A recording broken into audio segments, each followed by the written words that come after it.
If your intent is to meet with family and friends or leisure, in other words, and you just happen to do business there, but that's not your original intent, then we would not be able to write off that trip as a business expense.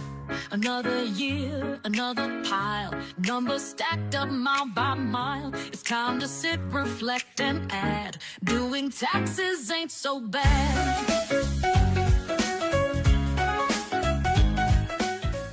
Hey, Jason Manabuta here. Quick story. I have a client who had an interesting question for me.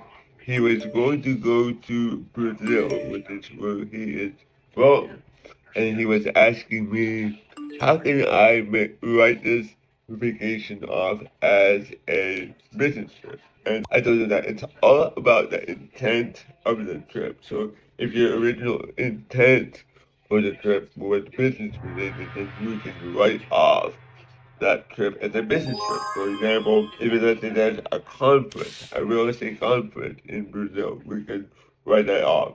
If you had documentation communication saying that you are going to be meeting with a potential investor in Brazil to come and fund your real estate deals, and that is your primary reason to go to Brazil is to meet with this investor, then we can write that off.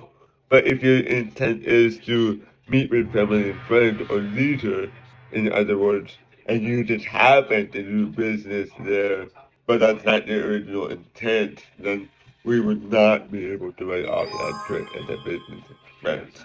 So, moral of the story is, it's very important to have your intent clearly defined. If it's business, then you should have documentation, you should have communication. If it's not a conference, then you should have email threads or text threads that you can refer to if you have a question by the IRS saying that here is proof that our trip to Brazil or the Philippines or Colombia or Europe, wherever it is, doesn't matter, is business in nature, right? So that's why it's very important. And what I love about the client's question was that, number one, he asked me first. He did not go to the trip and then ask me after the fact. He asked me first so that we can be proactive. And that's the second point that I wanted to make is being proactive with your accountant, with your tax professional is very important because you can strategize and make a plan of, okay, here's what I want to do. I want to go on this trip.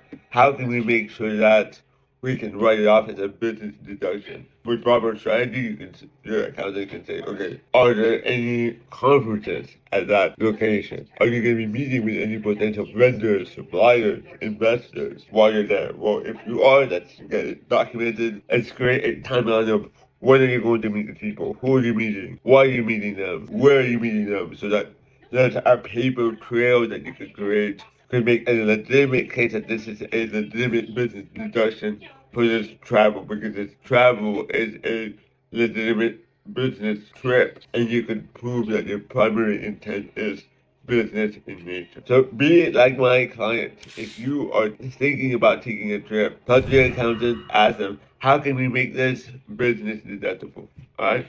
So if you have any questions, remember, don't worry. Your accountant handles that. Stacked up mile by mile. It's time to sit, reflect, and add. Doing taxes ain't so bad.